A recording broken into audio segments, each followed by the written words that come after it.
বাংলাদেশ জাতীয়তাবাদী দল ব্যবস্থা নিয়েছে, সামনে নিবে ইনশাআল্লাহ।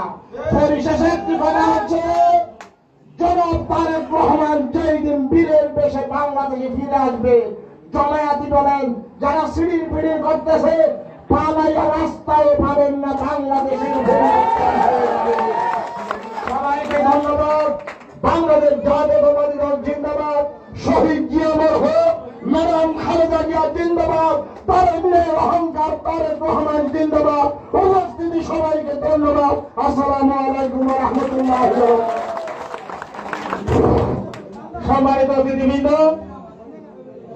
বক্তব্যের পরে এখানে ভোটাভুটি হওয়ার সম্ভাবনা খুব বেশি, সেই জন্য সামনের সারিতে যারা বসে আছেন তারা অনেক গরম, সেই গরমের কথা চিন্তা করে আপনারা বক্তব্য সংক্ষিপ্ত করবেন।